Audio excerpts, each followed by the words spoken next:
Hi, welcome back to Gin Fun at winemastery.co.uk. We got a fantastic episode for you now. We're going to talk to you about a gin that's origin is in one of the great stately homes of England. See you in a second.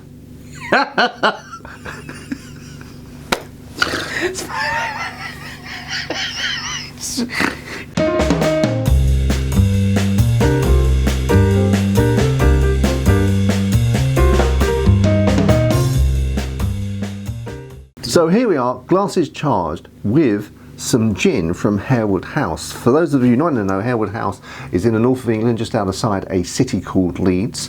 It's one of our very, very prestigious stately homes, and they have a walled garden. They have lots of things there, but they have a walled garden that grows lots of botanicals.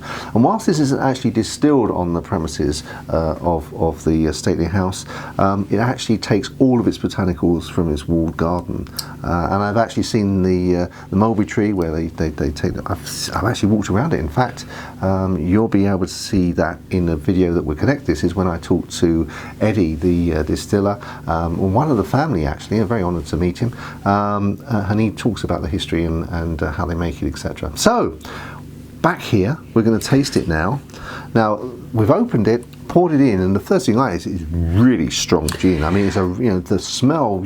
You don't have to get anywhere close to it, and for it to. Yeah, you can definitely. I mean, even from here, you can start. So it's going to be interesting to see what is when we actually do. This is 40%, I think, is it? It should be. 42. Ah, 42. Okay. Ooh, 42. Okay, and I mean that is a full-on gin. That is. Yeah, that is just like. It just grabs you by the, doesn't it? Yeah, you're not messing around there. You're not messing around. That's just like a very classical English London dry gin. It's just like, that's what it says. Just, sometimes I like all of the gins that we've been tasting, but this is really full on, and I'm really, because it's different, if you know what I mean? It's just whack. This has got a definite style about it. Yeah. This I would, from smelling it, I want to taste it first, but just from that smell, I would say this is a gin drinker's gin. Okay. If you know what I mean, this has got. Crikey. You're not fooling anybody with that, are you? No. That is I'm going to have a taste of it. Yeah, so am I.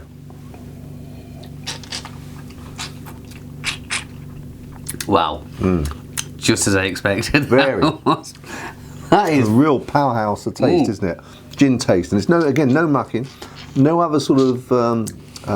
Well, there are other botanicals, because I know they put them in from the mulberry bush. Yeah. But that's just full-on gin, isn't it? I know, that is just like quintessentially gin. I don't, it is there as.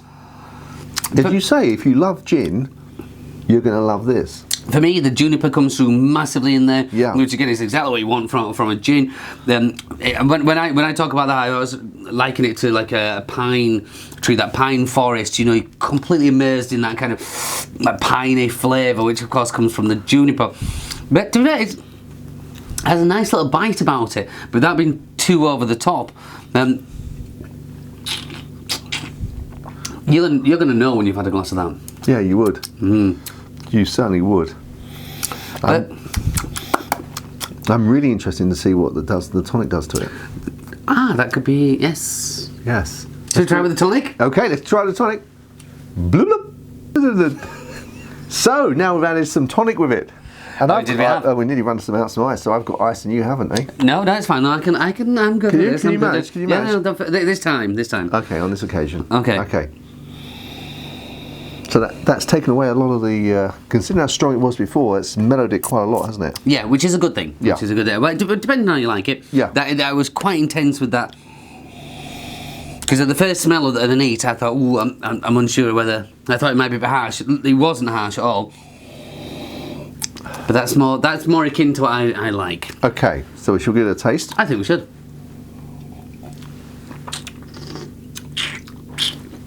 That says to me, quintessentially a UK, an English gin and tonic, a London dry gin and tonic.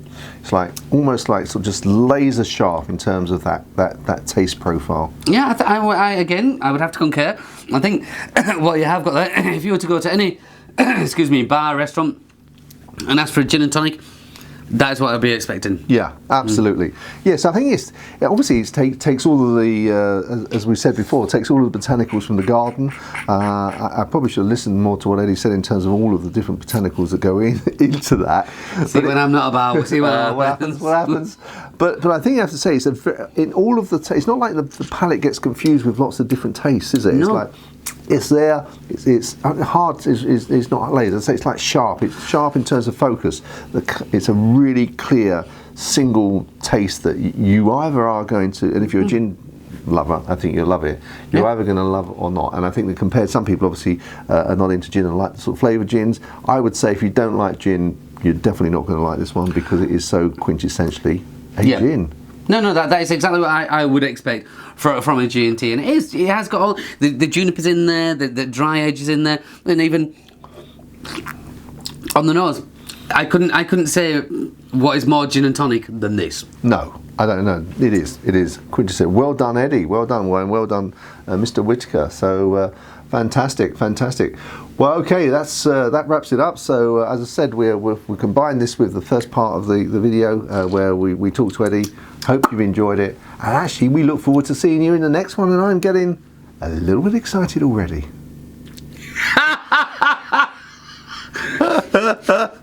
I'm asking no questions. Chin chin. Chin chin.